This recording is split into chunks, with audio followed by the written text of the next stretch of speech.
Bonjour à vous tous. Nous vous remercions de participer à notre 11e formation en ligne intitulée Discrimination au sein de la profession juridique, réalité, sensibilisation et pistes de solutions. Je suis Mathilde Chénion, gestionnaire de Cliquet Justice, et j'aurai le plaisir de modérer cette formation. Avant de débuter la session, quelques points d'intendance. Puisque nous sommes en mode webinar Zoom, nous ne pouvons pas vous voir en tant que participants. En termes d'affichage, nous vous rappelons de cliquer sur Aperçu Galerie ou Gallery View en haut à droite de votre écran pour voir les 4 conférenciers et moi-même. Si vous avez des questions ou vous voulez les poser vous pouvez les poser dans le chat. Nous prendrons vos questions à la fin si le temps le permet. Je vous rappelle également que la formation est accréditée par le Barreau de l'Ontario pour 1 heure de professionnalisme. Nous vous rappelons de devenir membre de l'AGEFO et de voir les avantages qui y sont reliés en visitant notre site web agefo.ca.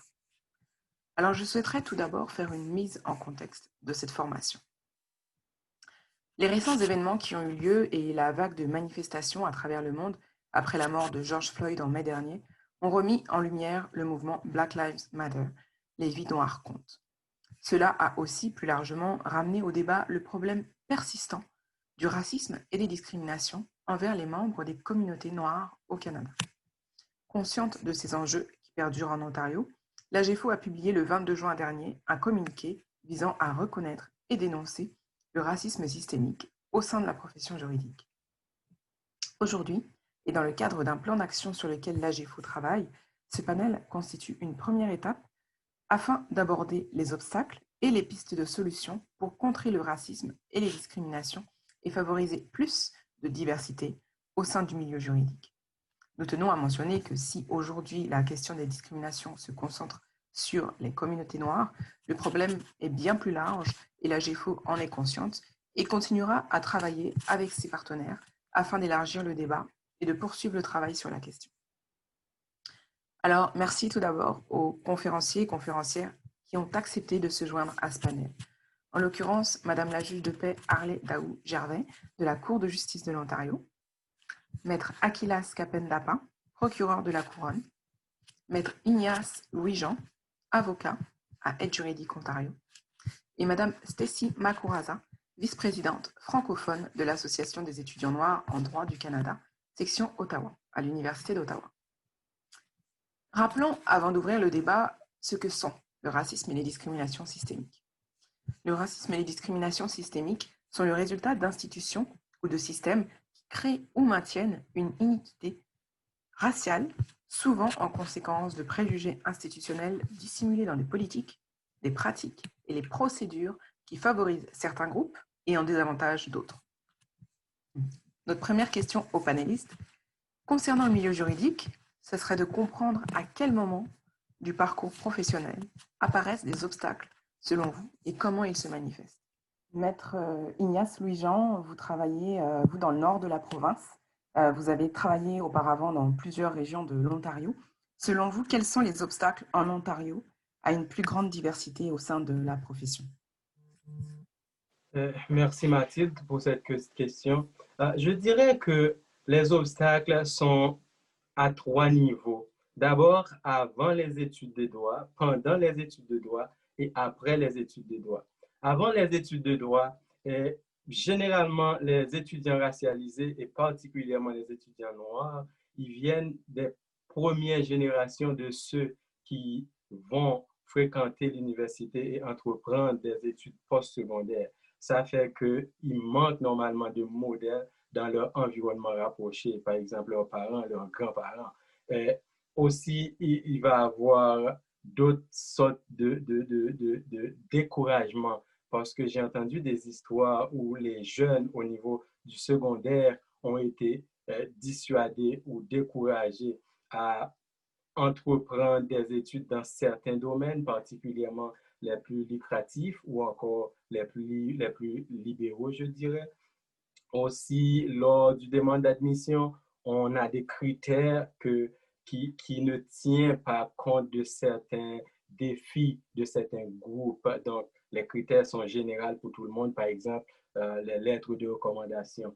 Donc, et maintenant, si on regarde plus large, on va avoir ce manque de modèle, ce manque de représentation que Madame vient de mentionner tout de suite, parce que quand un jeune qui veut se lancer dans une carrière juridique regarde au niveau de la profession, donc il ne verra pas beaucoup parmi ceux qui se ressemblent, parmi les grands noms de la profession. Et même si vous regardez dans les grands ou les moyens cabinets, les gens de couleur noire ou racialisés vont être peu représentés au rang des associés, par exemple.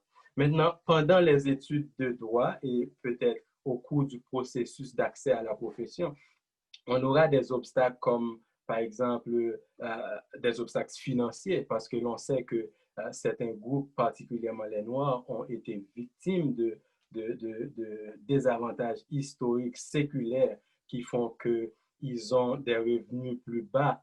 Et quand on compare ces revenus-là au cours exorbitant des études de droit, c'est un facteur de découragement pour un jeune issu de telle famille d'entreprendre des études dans ce domaine.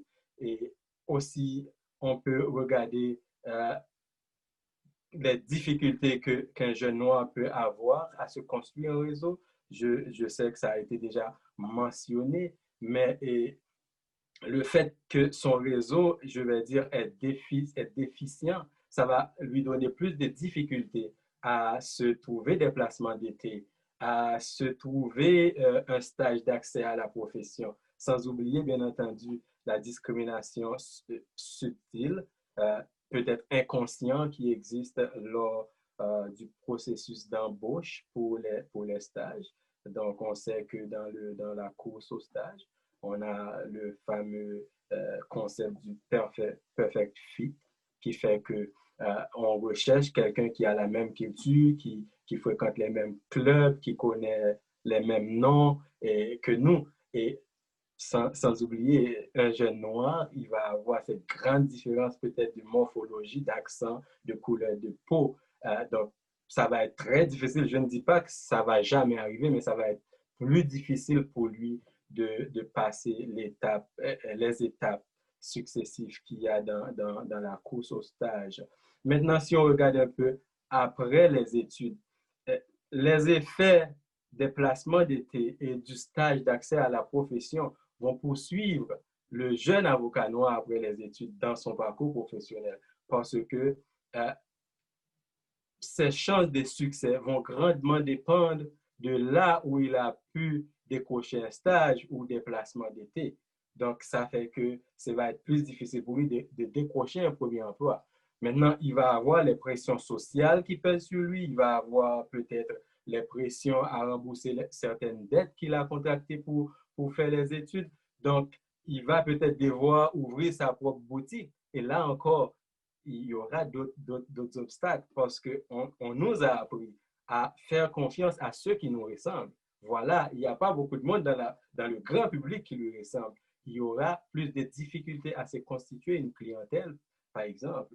Donc, parce que le monde peut-être n'osera pas lui faire confiance. D'où vous allez trouver plus de jeunes avocats noirs dans des domaines de pratique beaucoup moins lucratifs. Donc, pour conclure, je dirais que comme ailleurs dans la société, les obstacles sont multiples et se trouvent à tous les niveaux du parcours d'un jeune professionnel noir dans une carrière juridique.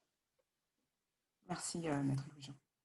Maître Aquilas Kapendapa, vous êtes procureur de la Couronne, mais vous avez également travaillé de nombreuses années dans le milieu des cabinets privés. Pourquoi, selon vous, il y a peu de représentativité de professionnels noirs à ce niveau-là?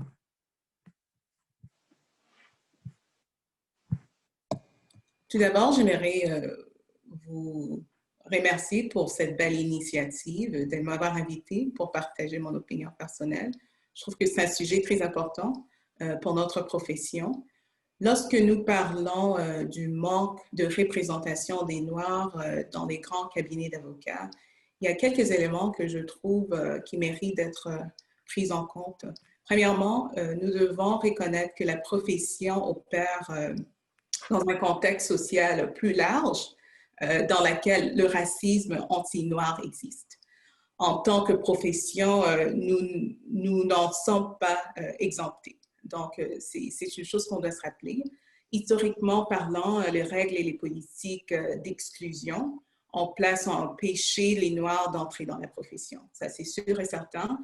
Même lorsque les avocats noirs étaient capables de faire de progrès, cela signifiait mener une bataille difficile. Aujourd'hui, il existe encore malheureusement de nombreuses traditions pratiques qui peuvent, je dirais, paraître neutres d'une certaine façon, mais qui nuisent quand même énormément à l'épanouissement des étudiants avocats noirs dans notre profession. Avant d'aborder ces obstacles, j'aimerais d'abord souligner que notre profession juridique devrait être davantage un miroir de la société que nous sommes devenus aujourd'hui. Lorsqu'on parle de l'intérêt public, un concept qui est très important en droit, le but est d'avoir une perception plus véridique de cet intérêt et de ce public dont on parle. Pour l'être, ça doit être une perception consciente et plus réelle de son rôle et de sa responsabilité dans la société d'aujourd'hui. Donc, pour y arriver, la profession, à mon avis, doit d'abord refléter une plus grande équité et égalité elle-même, qui reflète cette diversité du public pour qu'on puisse véritablement représenter son intérêt. C'est vraiment aussi simple que ça, mais malheureusement, à cet égard, je trouve qu'on a encore beaucoup de travail à faire. À titre d'exemple, comment dirais-je, j'ai personnellement travaillé dans les secteurs privés pour un grand cabinet, une entreprise juridique, et j'étais le seul avocat noir. Par après, j'ai travaillé dans les secteurs publics et je suis encore le seul avocat noir dans toute une région. Ça fait quand même 10 ans que je pratique en tant qu'avocat et je n'ai jamais travaillé dans une même entreprise avec un autre avocat. J'ai occupé quand même, dans ma petite carrière de 10 ans, des postes assez importants et dans des grands cabinets, mais je me retrouve toujours être la seule noire. D'ailleurs, selon les données du barreau de l'Ontario, il y a environ 55 000 avocats dans la province de l'Ontario. Et de ces 55 000, 3,2% sont noirs. Cependant, une étude de 12 plus grandes entreprises cabinets juridiques de Toronto démontre que 1514 partenaires de ces entreprises en Ontario, il y en a 1514, mais seulement 1% du total sont en effet noirs. Donc, on peut comprendre comment, d'après des statistiques, pour les avocats noirs, pour atteindre le plus haut niveau dans le grandes firmes comme sur Bay Street, atteindre les niveaux de partenariat, c'est quasiment impossible. Ce n'est pas un parcours qui semble atteignable, car très peu y arrivent. Ça ne veut pas dire que personne, mais très peu y arrivent. Donc, tu retrouves beaucoup plus des avocats noirs qui soit travaillent pour leur propre compte ou sont dans des cabinets beaucoup plus petits, ou bien même dans des entreprises à but non lucratif. Pour être honnête, les obstacles auxquels fait face, moi je dirais, d'après les statistiques, je vais en identifier 4. Premièrement, les jeunes étudiants noirs ne se voient pas reflétés dans la profession, en effet, ce qui peut les dissuader à la pratique en premier lieu. Ceux qui ne sont pas dissuadés par cela vont faire face à des obstacles énormes face à l'obtention des stages et surtout dans des grands cabinets.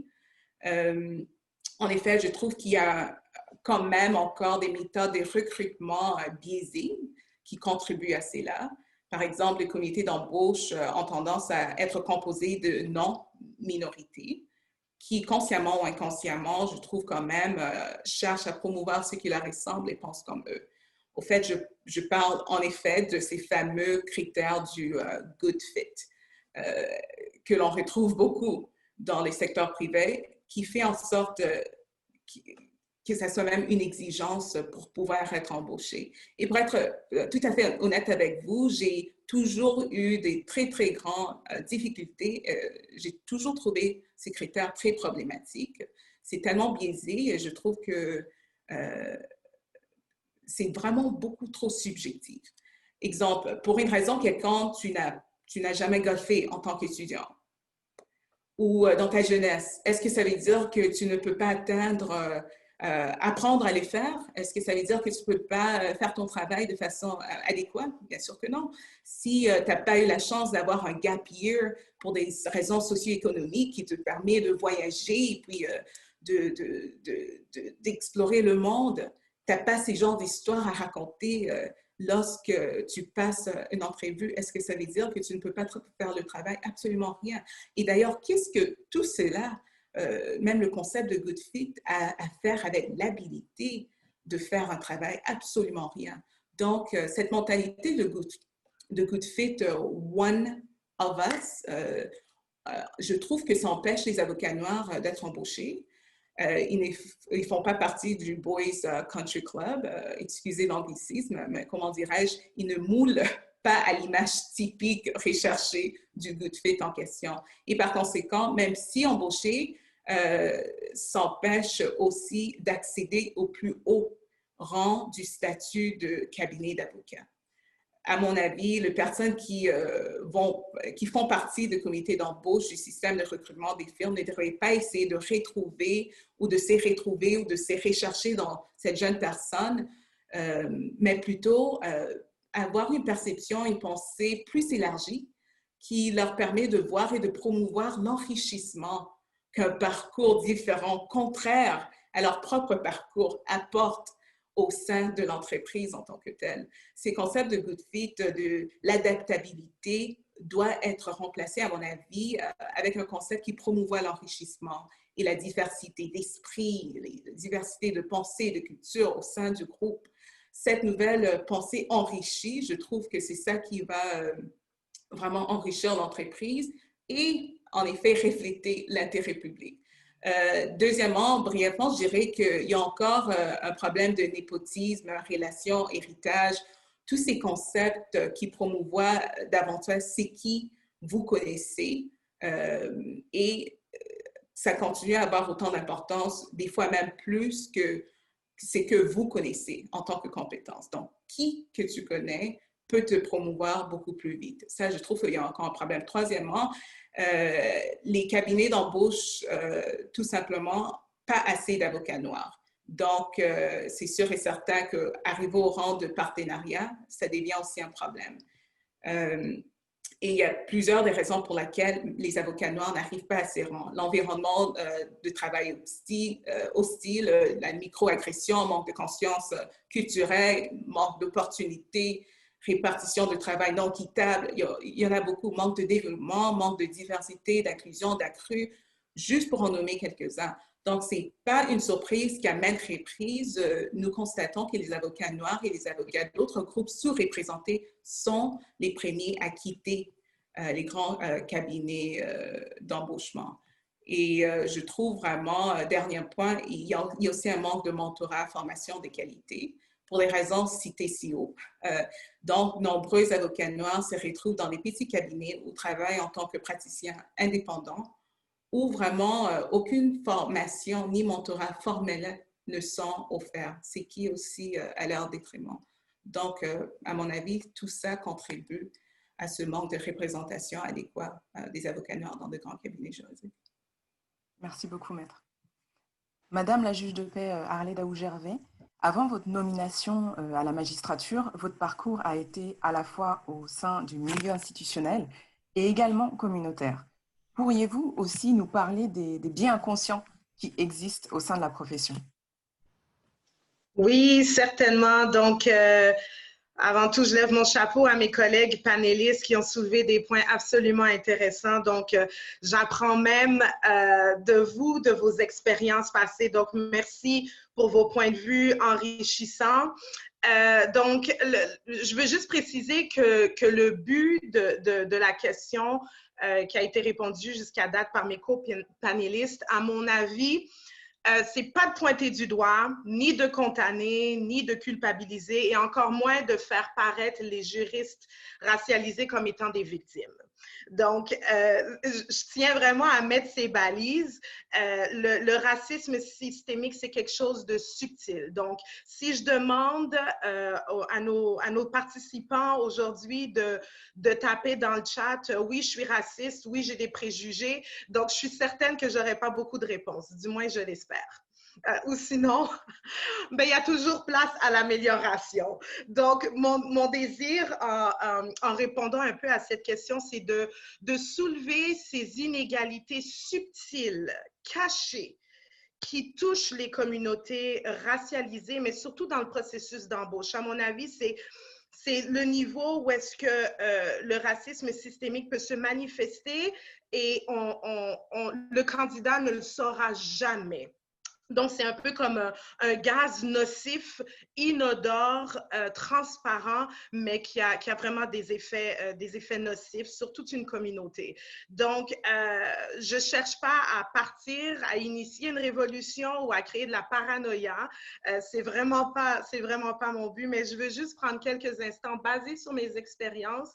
De soulever, de m'adresser peut-être un peu aux acteurs qui jouent un rôle dans le processus de recrutement. Et je m'excuse d'avance et je ne m'excuse pas en même temps, mais si vous trouvez qu'il y a des points qui se répètent, des points qui ont été soulevés par mes collègues, c'est juste pour démontrer l'importance, le duplicata du problème à tous les niveaux de la société et à toutes les étapes de la vie. Donc, lorsqu'on parle d'un processus d'embauche ou même d'un processus promotionnel, alors le racisme systémique, à mon avis, basé sur mon expérience, se manifeste à plusieurs niveaux. Donc, on a entendu parler au niveau des opportunités d'emploi ou des opportunités d'avancement. Donc, on sait qu'une des bonnes méthodes de recruter, et ça, ce n'est pas limité aux juristes racialisés, hein, ça s'étend vraiment dans tous les domaines, dans toutes les sphères de la vie. Mais lorsqu'on parle de recrutement, une des méthodes qui fonctionne très bien, c'est le bouche à oreille. Hein, donc, on est plusieurs juristes qui avons nos enfants dans la même équipe de hockey ou bien on a les mêmes relations sociales, les amis, le club de golf, on a fait l'université ensemble, on était dans le même cabinet. Donc, le bouche à oreille permet, et c'est pas une mauvaise chose, mais dans un contexte de recrutement de juristes racialisés, ce type de recrutement, ce type de processus informel a vraiment tendance à exclure les personnes qui ne partagent pas les mêmes caractéristiques ethno-raciales des agents recruteurs. Le racisme systémique apparaît également au niveau du processus de révision des CV. Donc, je crois que l'exemple le plus connu et qui a déjà été mentionné avant, c'est un CV qui est mis de côté en raison d'un nom un peu plus ethnique. Je crois que c'est le cas le plus connu. Donc, dans mon cas, je porte le nom de Harley Daou Gervais. Souvent, les gens s'attendent à avoir un homme ou avoir un motard à cause de mon nom Harley Davidson. Donc, c'est un exemple un peu farfelu, mais c'est une réalité. Je l'ai vécu à plusieurs reprises et je sais que c'est une réalité également pour des gens qui portent un nom un peu plus ethnique. Et puis, le racisme systémique se fait également ressentir au niveau de l'entretien d'embauche. Donc, mes copanélistes l'ont également soulevé lors d'une entrevue. On aime bien dans le brise-glace parler de la vie. Souvent, les décisions se font baser sur les intérêts analogues de la personne, des agents recruteurs. On dirait que le courant passe un peu plus. Donc, imaginez un peu la barrière de la personne qui s'écarte complètement du milieu, qui s'écarte complètement des mêmes intérêts analogues.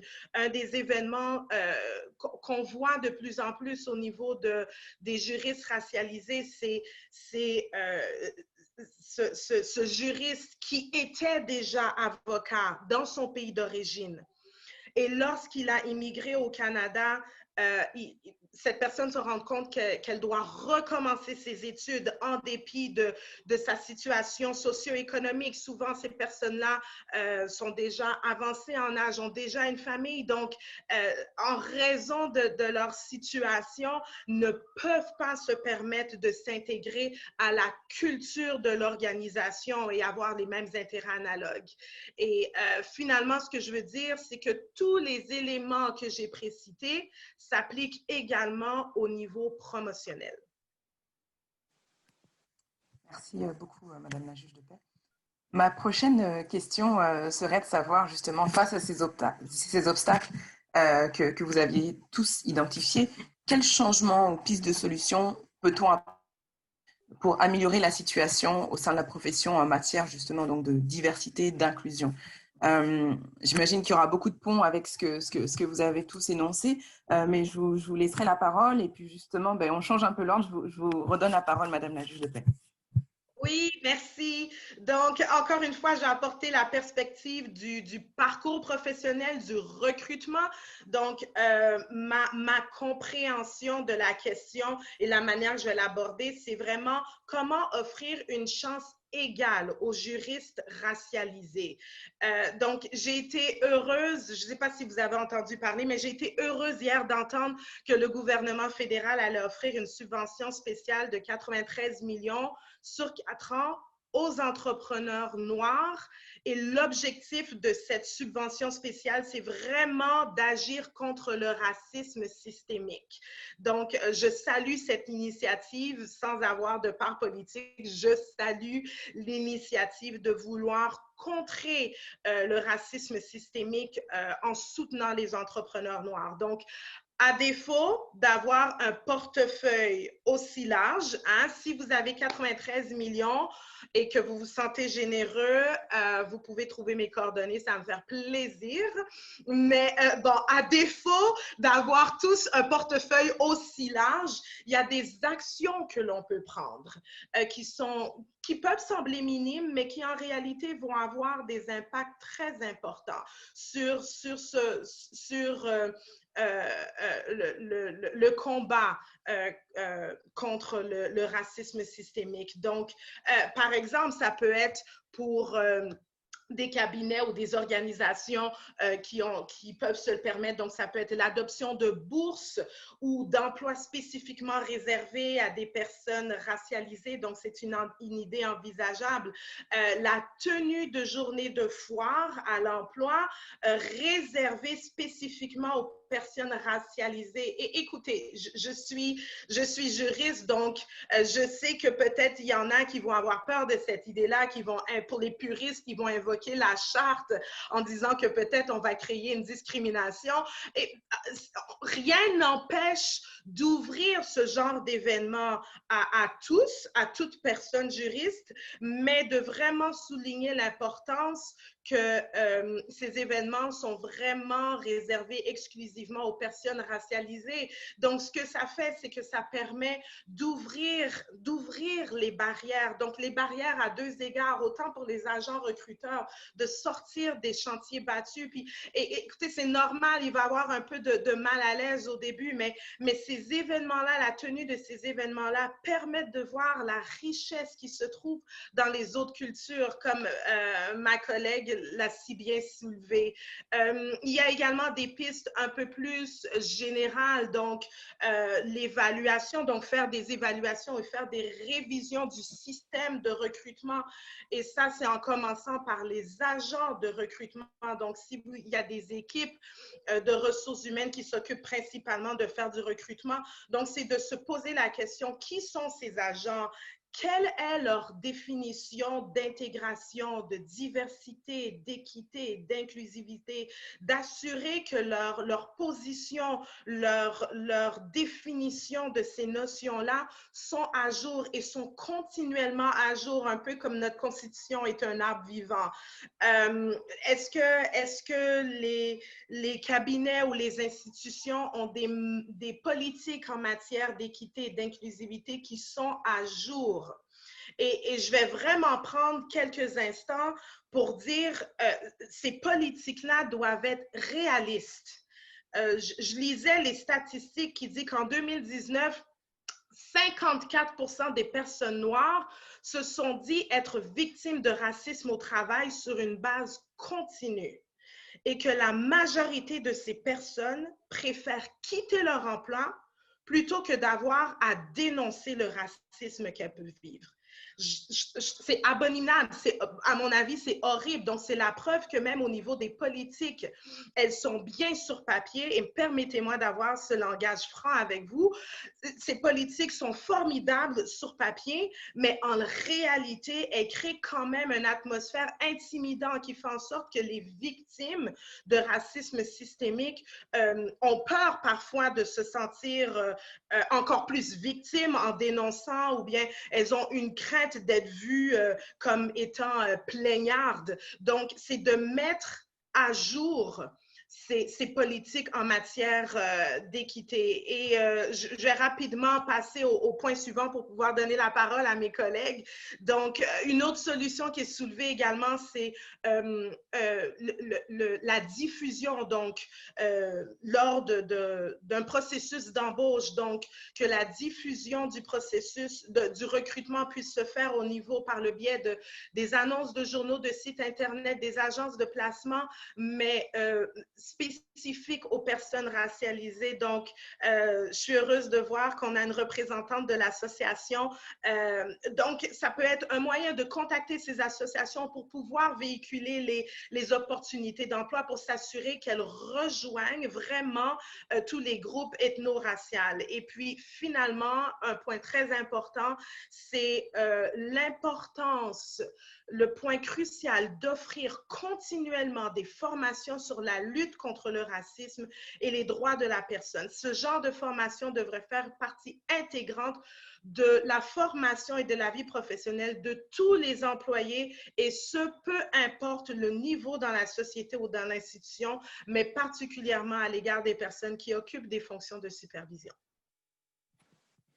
Merci beaucoup, Madame la juge de paix.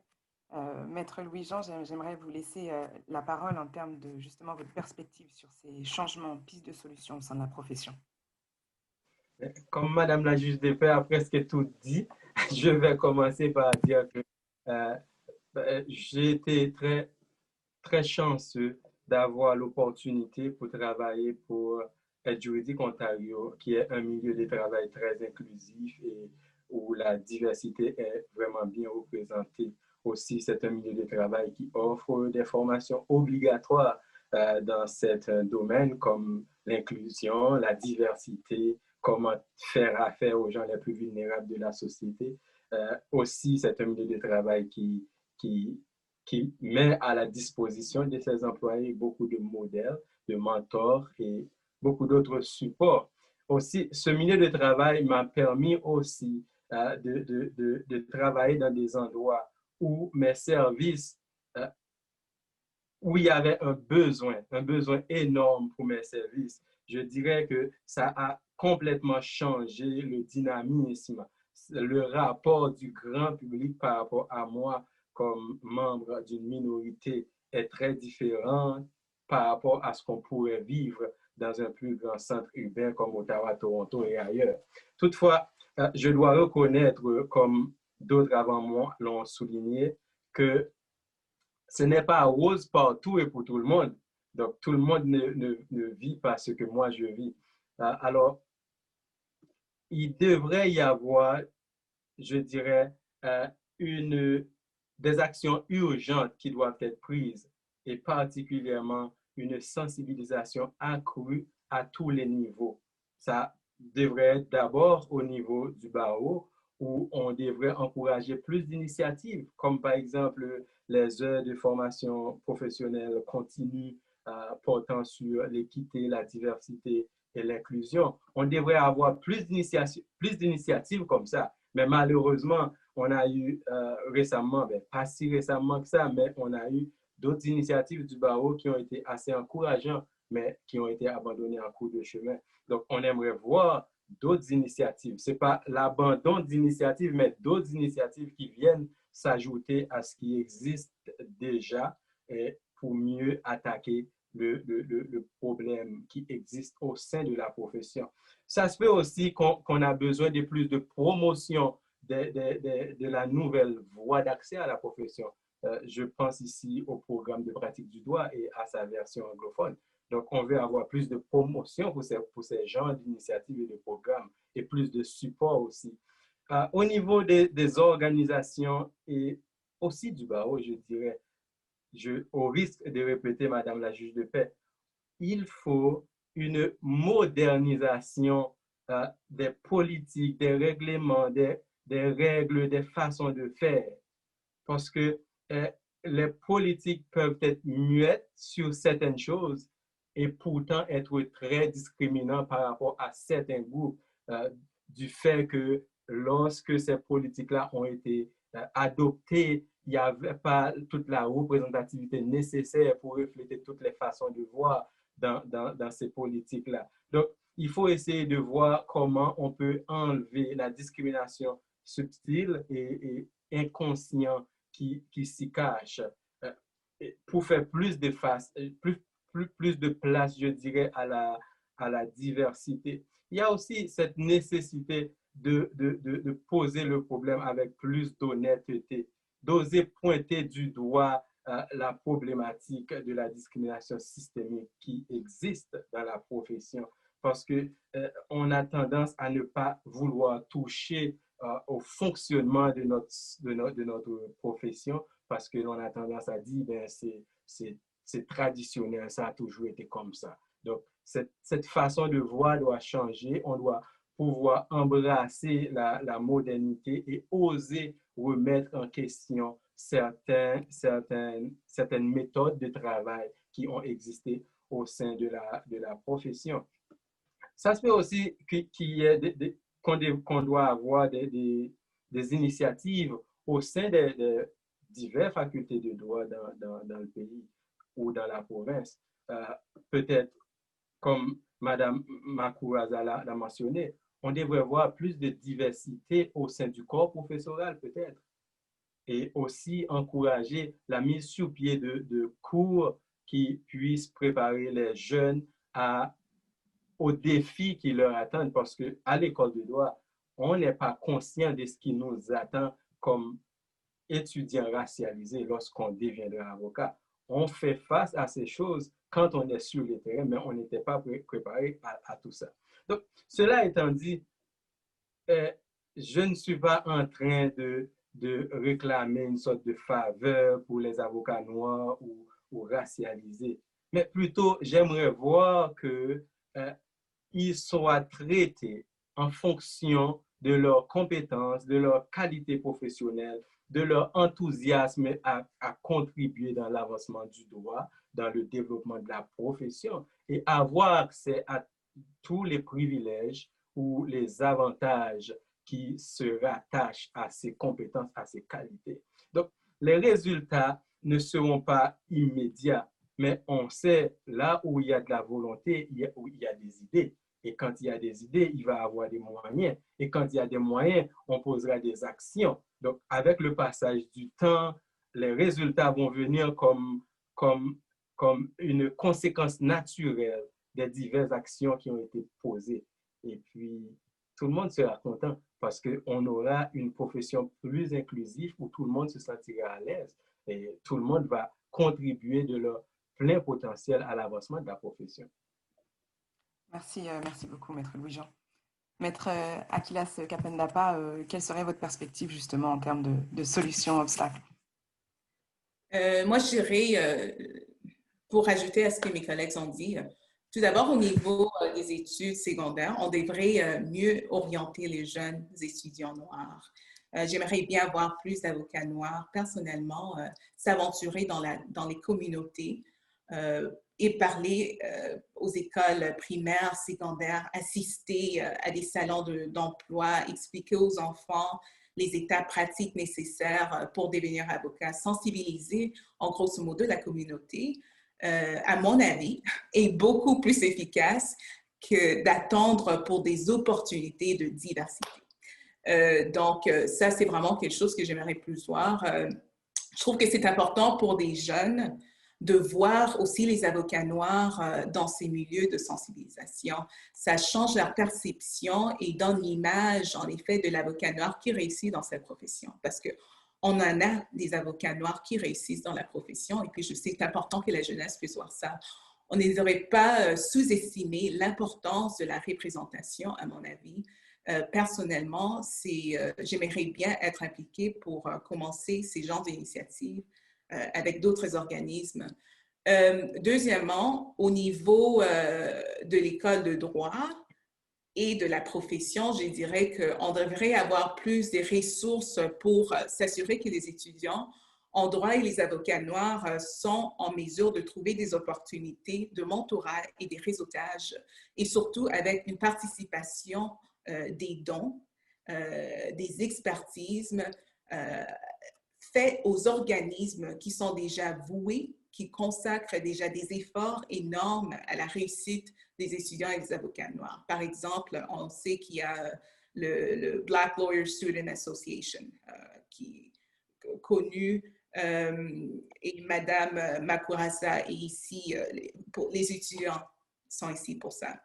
On a aussi the Canadian Association of Black Lawyers, connu sous le nom de CABLE. On a aussi the Black Females Lawyers Network. Ce sont des organismes déjà en place à but non lucratif, dévoués à la réussite des étudiants et avocats noirs. Donc, supportons-le. Ils ont besoin de nos dons. Je sais que CABLE, the Canadian Association of Black Lawyers, je sais qu'ils organisent régulièrement des événements de mentorat rapide, genre du style speed dating, et collaborent avec des organismes comme l'Association des étudiants noirs pour organiser des ateliers, des curriculum vitae, des lettres de motivation afin d'aider les jeunes étudiants et les avocats à être en mesure de réussir. De plus, je sais aussi que l'Association des étudiants noirs, chaque année, organise un concours de plaidoirie. Ça s'appelle le Julius Alexander Isaac Diversity Moot. C'est un concours sur un domaine de droit dans lequel se posent des questions d'équité et de diversité. Le domaine de pratique change chaque année, mais le débat demeure toujours sur l'équité et la diversité. Ça, c'est quelque chose d'important. Je connais personnellement cette initiative car ça fait plusieurs années que je suis impliquée en tant que professionnelle à la préparation des jeunes participants de la faculté de droit à l'Université d'Ottawa pour ce concours national. Impliquons-nous, c'est important. On les apprend comment plaider, comment rédiger leur mémoire pour le concours, formuler leurs arguments. Tout ça, ça les prépare pour la pratique. Tout ça, ça les prépare à vraiment aider pour leur estime de soi en tant que professionnels. Donc, c'est un programme qui nécessite des fonds et des dons, car ils doivent voyager et être logés pour ce concours. Impliquons-nous. Ce sont des choses qu'on peut faire immédiatement. On n'a même pas besoin d'attendre. Tu n'as pas besoin d'être noir, tu n'as pas besoin d'être qui que ce soit. Tu peux le faire. Si tu es ici, tu écoutes ça, tu peux toujours t'impliquer dans ce genre de choses. Les cabinets juridiques, juristes, magistrats et ministères peuvent déjà s'impliquer à soutenir ce genre de programme. Troisièmement, je dirais, ces organismes mentionnés ne peuvent pas combler tous les lacunes. Ils ne peuvent juste pas le faire. La responsabilité ne s'arrête pas aux avocats noirs. Si on veut vraiment voir un changement dans toute la profession, ça requiert une participation et une contribution de tous les avocats, je dirais, de guider des jeunes hommes et femmes noirs qui commencent à peine dans la profession. Donc, les parties prenantes, tous les auditeurs présents peuvent et doivent réfléchir, entreprendre des initiatives ou des contributions ou voir comment est-ce qu'ils peuvent contribuer à leur manière. Je sais que la GFO compte aussi débuter un programme de mentorat. Impliquons-nous. Et les cabinets juridiques doivent développer, à mon avis, des comités de diversité au sein de leur propre entreprise et entreprenez aussi des initiatives de mentorat et de réseautage des étudiants associés noirs et associés noirs. Et s'il y a des événements qui promouvoient la diversité, que ça ne soit pas symbolique. Ça, c'est clé, à mon avis. On doit vraiment utiliser ces opportunités pour parler aux participants et aborder comment améliorer le status quo et vraiment élever les avocats noirs talentueux et non juste en parler, mais vraiment exécuter des plans d'action concrets. N'hésitez pas à consulter et appliquer les juristes noirs dans ce genre de remue-ménage et plan d'action. Ça enrichit le plan que vous voulez exécuter. Donc, ça serait ça mon apport à cet égard. Merci beaucoup, Maître. Madame Makouraza, j'aimerais vous laisser la parole justement en termes de vos perspectives de solutions pour ce changement. Oui, donc je vais un peu aussi répéter tout ce que les panélistes ont dit. Donc, on a vraiment besoin de plus de représentation. Je dirais aussi plus d'opportunités de réseautage, de mentorat et d'ateliers qui sont spécifiquement ciblés pour les étudiants noirs. Donc, comme Madame Kapendapa, on a parlé, donc notre association a déjà quelques programmes. Donc, effectivement, il y a un programme de mentorat qui jumelle des avocats noirs à des étudiants noirs. On a une session qui aide à la préparation des OCIs, donc des interviews qui se passent sur le campus universitaire. Et je pense qu'on a aussi besoin de beaucoup plus de conseillers académiques noirs qui ont sûrement beaucoup plus d'outils pour assister les étudiants noirs. Une des autres choses, c'est effectivement aussi un discours ouvert sur le racisme systémique. Donc, le racisme, il a appris et la déconstruction, pour être effective, je pense, doit se faire par les mêmes personnes qui font que le racisme existe en premier lieu.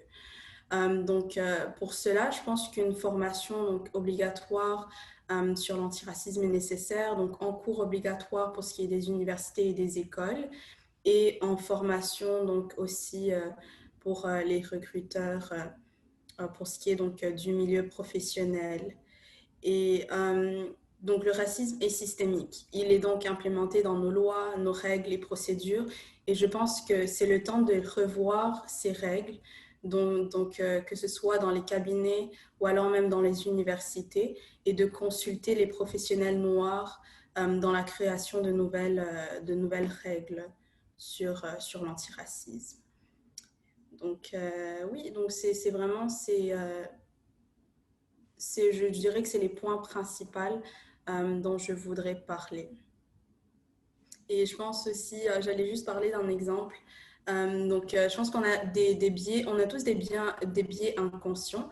Et je voudrais parler d'un exemple concret d'une de nos professeurs en faculté de droit qui, par exemple, nous empêchait de mettre nos noms sur nos travaux ou sur nos copies d'examen parce qu'une étude avait prouvé que 2 copies exactement, donc qui sont exactes, les mêmes réponses, avec des noms différents.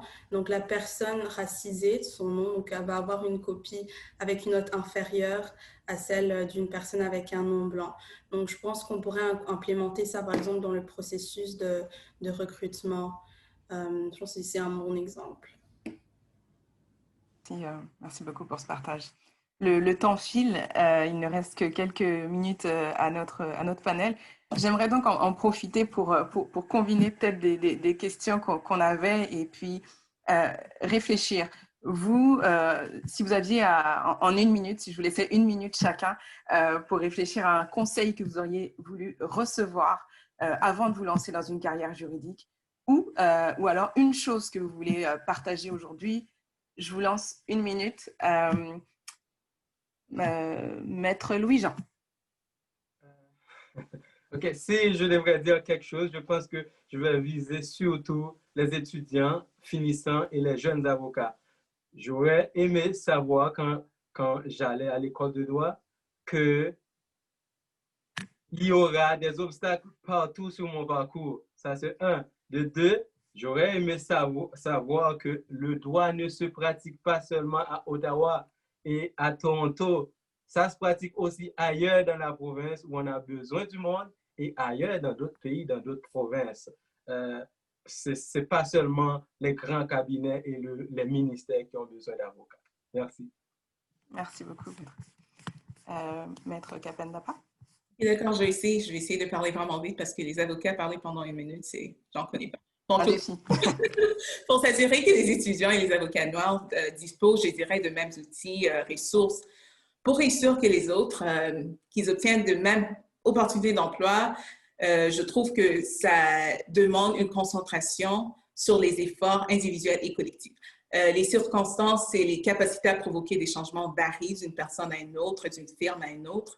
Certaines entreprises sont déjà conscients du problème et puis ils ont déjà des groupes, de comités, des comités en place. Donc, ils doivent juste faire établir, en effet, un plan concret. D'autres sont moins conscients et puis prennent conscience par cette conférence ou bien d'autres. Donc, à mon avis, ce que je dirais, c'est qu'on doit vraiment s'est posé certaines questions. Il y a beaucoup de réflexions, honnêtement, à faire individuellement et collectivement. Est-ce qu'il faut se demander si notre organisme, si son organisme est un lieu de travail inclusif? Est-ce que je contribue à un milieu de travail inclusif? Sinon, pourquoi pas? Embauchons-nous plutôt des avocats noirs, retenons-nous des avocats noirs, faisons-nous la promotion des avocats noirs. Examinons vraiment les politiques, les pratiques dans une optique antiraciste, c'est important, et identifier et évaluer toutes les lacunes de l'embauche, la rétention, de la promotion des avocats noirs, éduquer pour le changement de nombreuses personnes au sein de la profession qui sont mal équipées pour comprendre ou affronter le racisme aussi noir. Ça, c'est nécessaire aussi. Renforcer les capacités professionnelles pour favoriser la diversité et l'inclusion, c'est important. Former les équipes des directions et des devenir de leaders inclusifs, c'est important. Donc, oui, c'est ça ce que je dirais. Et puis, je finirai juste pour dire que nous sommes des juristes, des défendeurs des questions de justice, d'équité, de diversité, d'inclusion. Donc, il est grand temps qu'on s'assure que notre profession et milieu d'emploi reflètent ces principes qui sont très fondamentaux. Merci. Merci bien. Madame la juge de paix? Oui, donc le conseil que j'aurais voulu recevoir et que je prodigue aujourd'hui dans toute mon humilité, c'est je suis qualifiée et vous êtes qualifié. Et la couleur de votre peau n'est pas une erreur. Prenez des risques, suivez votre cœur, suivez votre passion, même si c'est au prix d'un parcours différent. Mais vous en valez la peine. Merci. Madame Makoureza, un dernier mot? Oui, je pense déjà que le conseil de M. Louis-Jean du fait qu'on n'est pas avocat qu'à Ottawa et Toronto est quelque chose qui me parle beaucoup. Donc, ça me rassure. Mais sinon, un dernier mot, ce serait arrêter de minimiser la grandeur du problème qui est le racisme systémique aujourd'hui. Donc, on a besoin de changement. Et je pense que le fait qu'on est tous un peu plus conscients du problème est une bonne chose. Et on a besoin d'une introspection personnelle de nos privilèges et de nos biais inconscients afin de changer. Merci. Merci énormément à tous les quatre d'avoir partagé vos perspectives passionnantes, très enrichissantes. Et puis surtout, en fait, c'est toutes ces notions aussi concrètes de par où les actions peuvent commencer à notre échelle individuelle ou organisationnelle. Je pense qu'il y a beaucoup de choses qui ont été partagées et je crois que la discussion était très nécessaire et pourrait se poursuivre et je pense devra se poursuivre et là, il faut l'entendre. Alors encore un grand merci, Madame la juge de paix Arledaou Gervais, Maître Akilas Kapendapa, Maître Ignace Louis-Jean et Madame Stécie Makoureza. Merci également à vous qui nous avez suivis. Je vous encourage aussi à visiter le site de l'AGEFO pour les autres formations qui sont déjà programmées et je vous souhaite une excellente journée. Merci.